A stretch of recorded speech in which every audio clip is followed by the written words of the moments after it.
जय हिंद साथियों, मैं अनूप आपके अपने YouTube चैनल जय काव्य अकाडमी पर दोस्तों हार्दिक स्वागत करता हूं। आइए बेहतरीन सेशन के साथ फिर मैं आगे बढ़ता हूं। जैसा कि हम लोग संज्ञानात्मक विकास के बारे में मित्र समझते आ रहे हैं, पढ़ते आ रहे हैं, एकदम बेहतरीन तरीके से पूरे फुल एक्सप्लेनेशन के साथ ऐसा कंटेंट आपको प्रोवाइड किया जा रहा है यूट्यूब के जरिए बच्चा कि आपको गाजीपुर में तो नहीं है मिलेगा, ये लिख के ले लीजिए। और कितना हो बेहतरीन कंटेंट अगर ऐसा किसी कोचिंग से बेहतरीन एक्सप्लेनेशन के साथ मिलेगा तो कहिएगा कमेंट बॉक्स में लिख के। चलिए आते हैं, उसी क्रम में आगे बढ़ते हैं। तो संज्ञानात्मक विकास का जो अगला हमको पढ़ना है वह जेरोम ब्रूनर का है। जेरोम ब्रूनर क्या कहते हैं, यह 3 स्तर ही संज्ञानात्मक विकास के बताते हैं मित्र, और यह तीनों स्तर जो है उनके बहुत ही मामूली से हैं। देख लेते हैं, हेडिंग लगाते हैं संज्ञानात्मक विकास।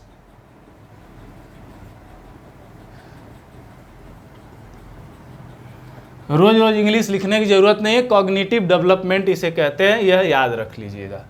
सिद्धांत किसका है? Jerome Bruner. ठीक है, इन्होंने या यह इन्होंने इस सिद्धांत में 3 प्रमुख चरण बताते हैं। 3 प्रमुख चरण बताते हैं। ठीक है, उसमें देखिए, अगर मान लीजिए कहीं मिला तो जैसे कि अगर मैं अगर ऐसे बताऊं आपको एक पिरामिड के तौर पे, तो इसमें पहला नीचे आएगा, दूसरा दूसरे पे, और तीसरा सबसे ऊपर होगा। जो सबसे अंतिम चरण होता है वह सबसे ऊपर होता है, ऊपर से नहीं, आप नीचे से चलेंगे। ठीक है, तो पहला क्या होगा? संक्रियात्मक होगा। क्या होगा? संक्रियात्मक, जिसे कहते हैं इनएक्टिव। पहला होगा संक्रियात्मक, जिसको इंग्लिश में कहते हैं मित्र इनएक्टिव। ठीक है मित्र, अगला क्या होगा? प्रतीकात्मक या प्रतिमात्मक, जिसे कहते हैं आइकॉनिक। क्या कहते हैं? आइकॉनिक। ठीक है मित्र, और जो अंतिम चरण होता है उसे क्या कहते हैं? संकेतात्मक चरण कहते हैं। क्या कहते हैं? संकेतात्मक। इसको कहते हैं सिंबॉलिक। देखिए, यह 3 चरण क्या है कि दिए हैं, मुझे नहीं लग रहा है कि दिख रहा होगा साहब। अगर दिख रहा होगा तो इसी पे मैं समझाने का प्रयास करता हूं। देखिए, संक्रियात्मक मतलब यह पहला चरण है इनका। देखिए, मैं लिख भी दे रहा हूं ताकि आप समझिए, पहला, दूसरा और तीसरा, और यह सबसे उच्च चरण है। क्या कभी कभी पूछ देता है कि सबसे उच्च चरण कौन सा है? ब्रूनर के अनुसार सबसे उच्च चरण है। और इसमें बालक क्या करता है मित्र? अमूर्त चिंतन करता है। अमूर्त चिंतन करता है दोस्त, ऐसा चिंतन जैसे आप लोग करते हैं। अमूर्त चिंतन, किसी व्यक्ति के बारे में सोच के फैल जाते हैं। चलिए आगे आते हैं दूसरे पे, प्रतिमात्मक चिंतन देखते हैं। प्रतिमात्मक चिंतन ही कहता है, नाम से ही क्लियर है मित्र, कि यह कहता है किसी चीज के मॉडल के अनुसार क्या करना, अध्ययन करना या सीखना, या किसी प्रतिमा, या कह सकते हैं किसी मूर्ति या किसी वास्तविक संरचना के साथ अपने मस्तिष्क का सामंजस्य बैठा के उसके बारे में सीखना, वही क्या कहलाता है? प्रतीकात्मक चिंतन या प्रतीकात्मक एज या स्टेज, जो कहना है आप इसमें कह सकते हैं। ठीक है मित्र, यह प्रतिमानों द्वारा अधिगम होता है। लिख लीजिए इसमें, प्रतिमानों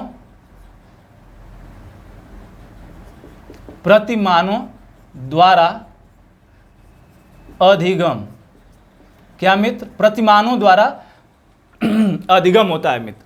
जो सबसे ऊपर चरण होता है, सबसे अंतिम चरण, वह क्या है? संकेतात्मक। दूसरा है प्रतीकात्मक, और पहला जो चरण है वह क्या है? संक्रियात्मक। इसमें क्रिया के द्वारा अधिगम होता है। मैं नीचे लिख रहा हूं, समझ जाइएगा।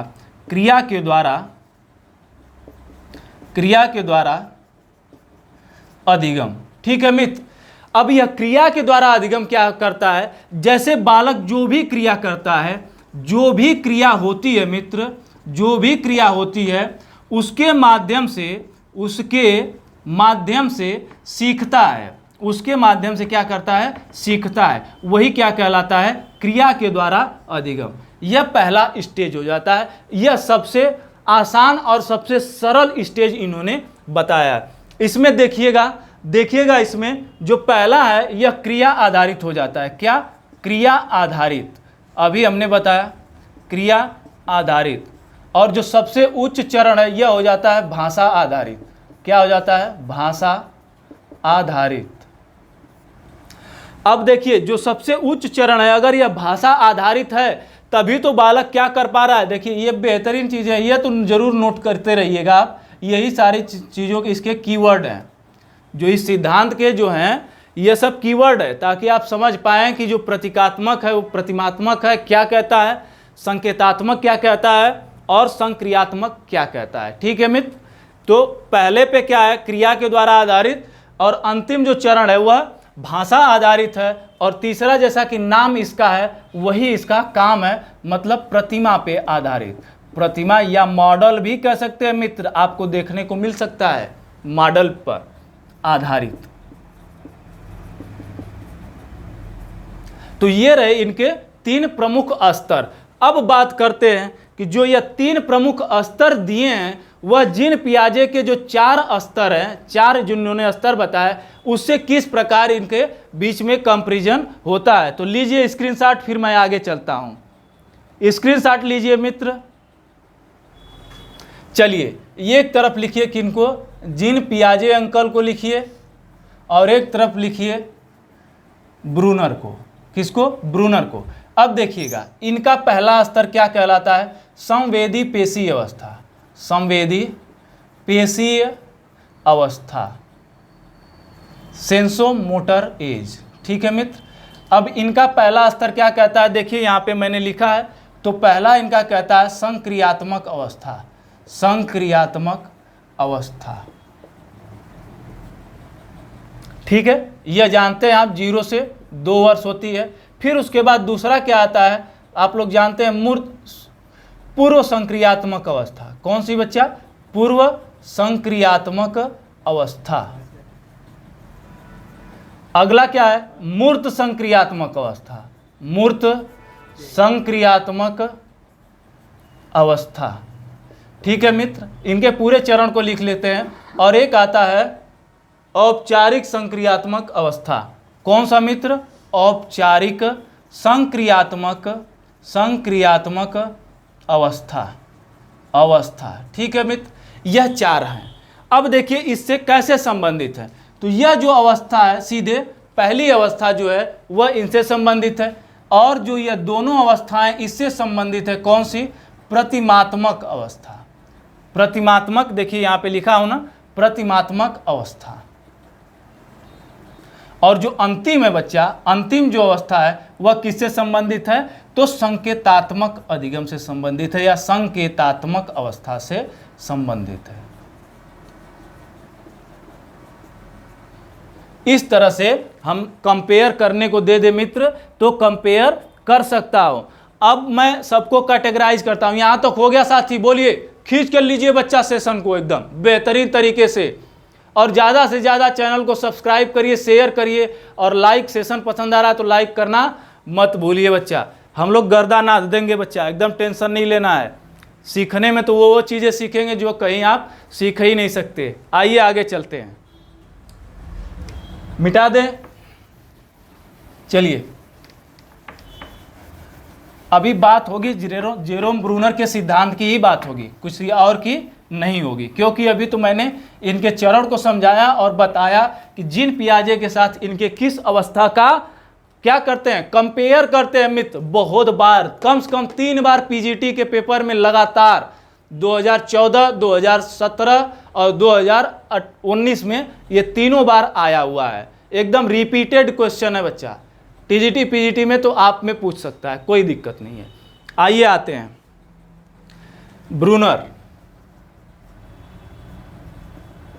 ब्रूनर का संज्ञानात्मक सिद्धांत।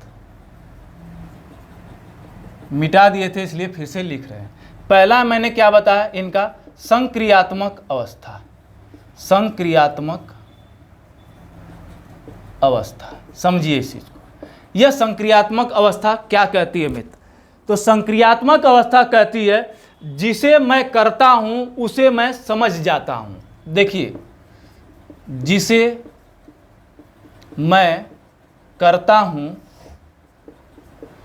उसे समझ जाता हूं। अर्थात यह है इसके कहने का कि जो बालक होता है, छोटा सा नन्हा सा बालक, उसको यह पता नहीं होता कि वह सही कर रहा है कि गलत कर रहा है, लेकिन उसे यह लगता है कि जो मैं कर रहा हूं वह बेहतरीन तरीके से कर रहा हूं। तो इसीलिए यह होता है कि जिसे मैं करता हूं उसे समझ जाता हूं। यह संक्रियात्मक अवस्था होती है, या कह सकते हैं कि यह शब्दहीन क्रियाओं पर क्या होती है, यह अवस्था शब्दहीन क्रियाओं में होती है। शब्दहीन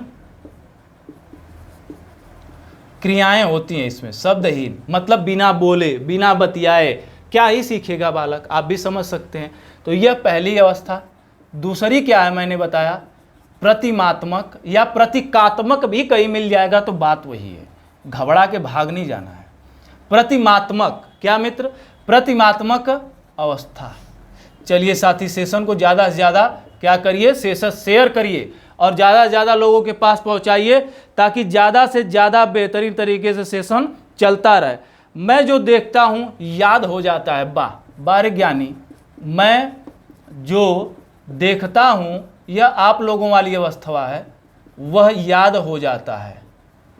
तुझे याद ना मेरी आई क्या कहना वाली बात हो जाती है मित्र, है ना, जो आप लोग गनवा गाते रहते हैं। चलिए आइए, जो मैं देखता हूं वह याद हो जाता है, वह याद हो जाता है मित्र। ठीक है, देखिए, जो मैं देखता हूं वह क्या हो जाता है, याद हो जाता है। मतलब यह ऐसी अवस्था है, लगभग कह सकते हैं कि यह लगभग बात जो कर रहे हैं दूसरी अवस्था की ना, यह लगभग 4 के बाद वाली अवस्था है, 4 वर्ष के बाद, जिसमें बालक जिदिया जाता है कि अरे ना हम देखे थे, हमें यह याद है।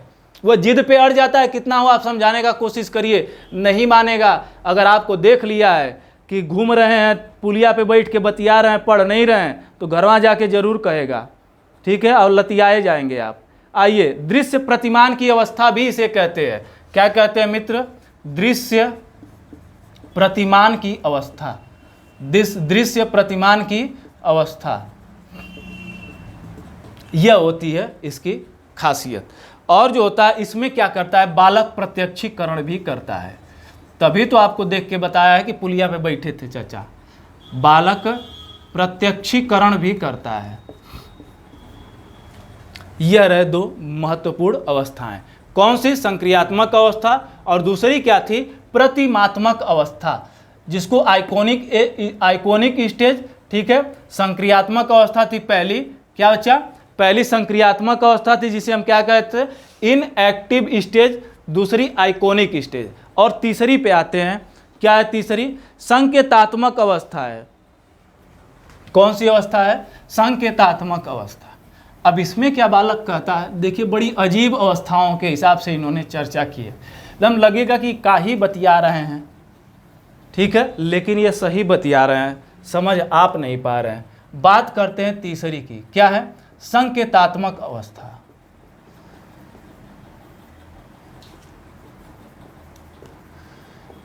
और यह अवस्था क्या कहती है मित्र? मैं जो देखता हूं गजनी हो जाता हूं। समझिएगा, गजनी कौन था? 15 मिनट। मैं जो देखता हूं भूल जाता हूं। तो भूल कौन जाता था बच्चा? गजनी। तो यह गजनी वाली अवस्था है, आप याद कर सकते हैं। कौन सी अवस्था है? गजनी वाली। कि मतलब देखता हूं और क्या करता हूं, 15 मिनट के लिए भूल जाता हूं। ठीक है, तो ऐसा मत करिएगा आप। मैं जो देखता हूं भूल जाता हूं। और इसमें कहने का यह तात्पर्य क्या है कि बालक इसमें अमूर्त चिंतन करने लगता है। क्या करने लगता है मित्र? अमूर्त चिंतन करने लगता है।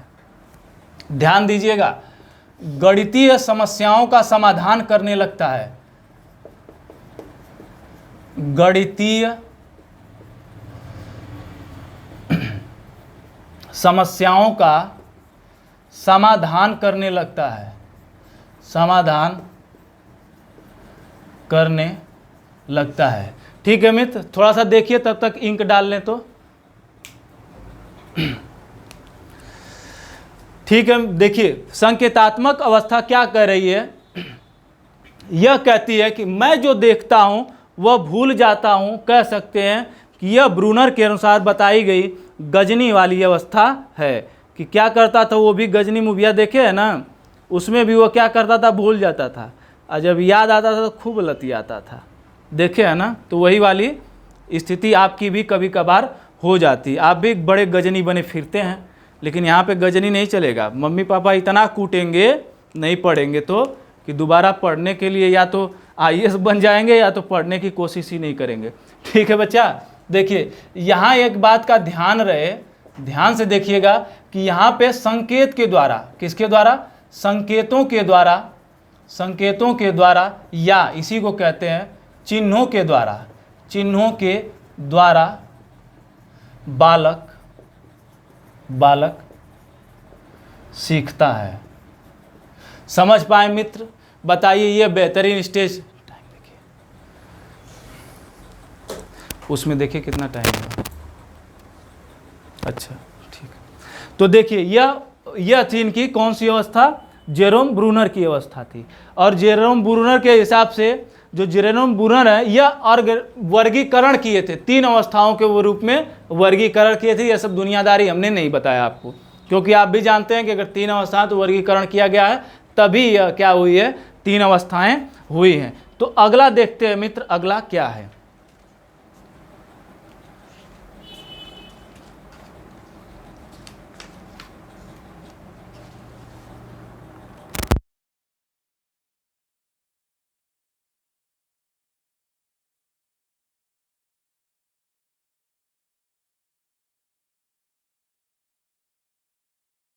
चलते हैं साथी अगले टॉपिक पे। अब ये टॉपिक ही बदल जाएगा यहाँ पे, तो मैं बस सिर्फ इंट्रोडक्शन दूंगा उसका, और शुरू होगा कल से। ठीक है, जो अभी संज्ञान में आए तो अब थोड़ा सा संवेग में भी आ जाए। ठीक है ना, तो देखिए ये टॉपिक का जो नाम है यह संवेग है। ये लीजिए, आपके मन वाली बात हो गई ना, इमोशन। ठीक है साथी, इमोशन है। ठीक है, 1 मिनट देखिए इमोशन को और अपने अंदर इमोशन लाइए, तब तक थोड़ा पानी पी लें।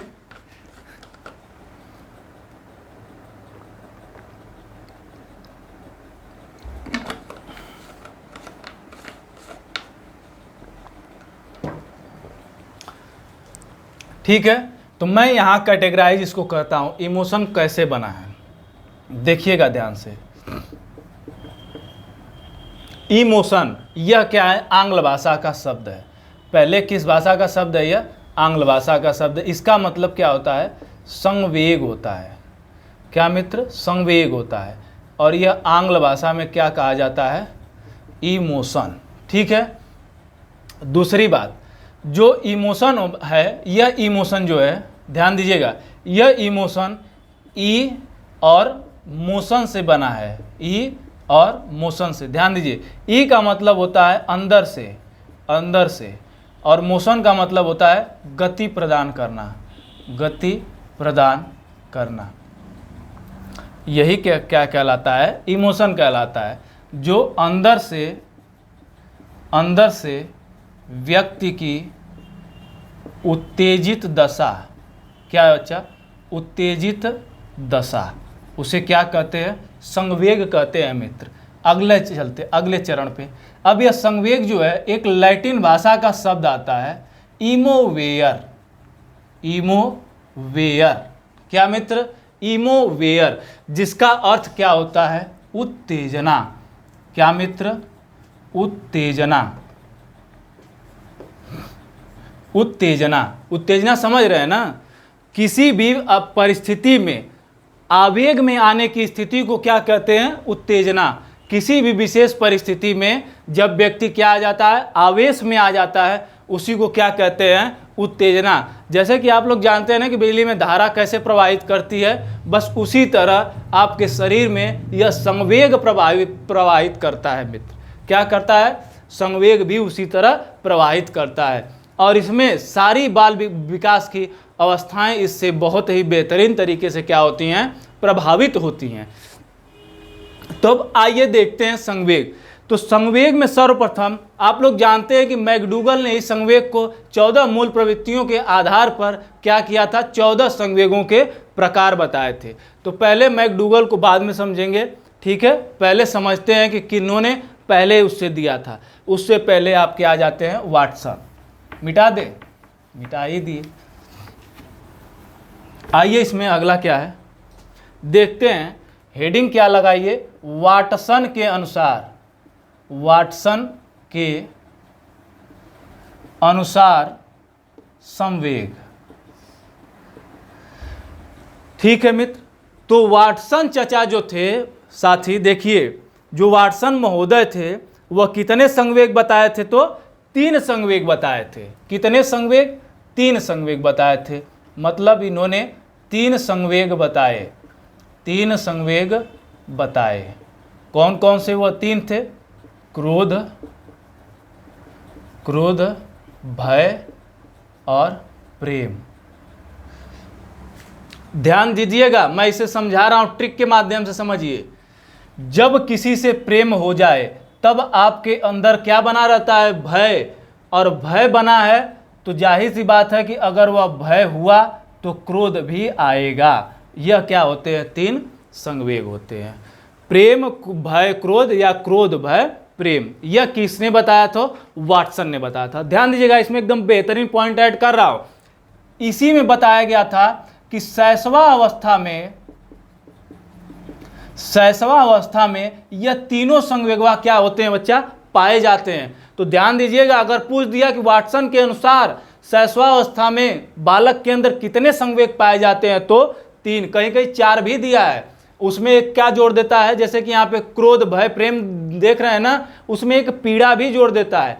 तो पीड़ा इसलिए नहीं हम लिख सकते इसमें कि पीड़ा जो है एक कह सकते हैं कि बालक, अब बालक को कौन ही पीड़ा पहुंचाएगा बताइए, और उसकी व्यक्ति कैसे करेगा? जाहिर सी बात है, क्रोध में आएगा तो चिल्लाएगा ना, रोएगा, हाथ पैर पटकेगा। तो जाहिर सी बात है कि क्रोध में ही पीड़ा भी आ जा रही है, तो इसलिए उसको अलग से कैटेगराइज नहीं करते मित्र। आगे आते हैं साथी। ये हो गए वाटसन के अनुसार, ठीक है। और बात आती है किसके अनुसार? डेकार्टे के अनुसार। डेकार्टे ने 6 संवेग बताए थे। देखिए एक एक को देखते चलते हैं। मिटा दें। डेकार्ट का नाम याद होगा, जाना पहचाना लग रहा है हमें, तो आपको लग रहा है? डेकार्ट के अनुसार कितने संवेग मित्र? इन्होंने संवेगों के 6 प्रकार बताए थे। 6 प्रकार बताए। अब वह कौन कौन से हैं तो देखेंगे, वह कौन कौन से हैं मित्र, ठीक है। वह कौन कौन से हैं देखेंगे। पहला है प्रशंसा, घृणा, इच्छा, ठीक है। प्रशंसा।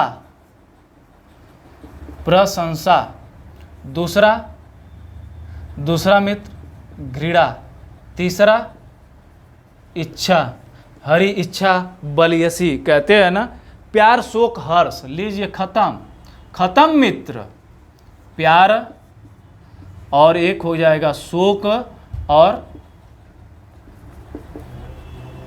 और हर्ष।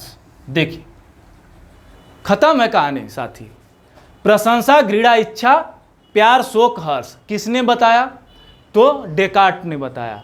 बस इतना ही पूछता है कि डेकार्ट के अनुसार संवेग कितने बताए गए, या वाटसन के अनुसार संवेग कितने बताए गए, या विजेज ने क्या कहा था कि संवेग बालक के अंदर कब तक पूरे संवेग आ जाते हैं, या भारतीयों के अनुसार संवेग कितने प्रकार के होते हैं। यही सब पूछता है, न कि इसको पूरा डिटेल में, ठीक है मित्र। या कभी कभी ऐसे भी पूछ देता है कि जैसे कि दे देगा कि डेकार्ट के अनुसार इसमें से कौन सा संवेग नहीं बताया गया है। तो ध्यान दीजिए, ऐसा क्वेश्चन पूछेगा तो विवादित हो जाएगा। मैं बताता हूं कैसे। जैसे घृणा देख रहे हैं, प्रशंसा देख रहे हैं और हर्ष देख रहे हैं, शोक भी देखिए, प्रेम भी देखिए और इच्छा। तो और सबको छोड़िए, इसको लीजिए। प्रेम का मतलब ही तो प्यार होता है ना, कि प्रेम अलग होता है प्यार अलग होता है? बताइए आप। नहीं होता, बस परिभाषित करने के तरीके अलग होते हैं, वह दोनों बात एक ही है। प्यार कहें या प्रेम कहें, प्रेम कहते हो तो अंदर से निकल के फीलिंगियां बाहर आती है, तो वह हो जाता है आपका प्रेम। और जब प्रपोज करते हैं किसी को तो वह हो जाता है प्यार। तो दोनों में ज़्यादा अंतर तो नहीं है ना। तो इसीलिए मामला कहाँ जाएगा? Supreme court. और सुप्रीम कोर्ट के माननीय चीफ जस्टिस ऑफ इंडिया क्या करेंगे? फैसला आपके हक में देंगे। तो तकलीफ लेने वाली कोई समस्या नहीं है मित्र। आप बेहतरीन तरीके से इसी तरह सेशन को लेते रहिए और ज़बरदस्त तरीके से तैयारी करते रहिए। और हमारे चैनल को सब्सक्राइब, शेयर और लाइक करना ना भूलें। तो जय हिंद दोस्तों, जय जय काव्य अकेडमी।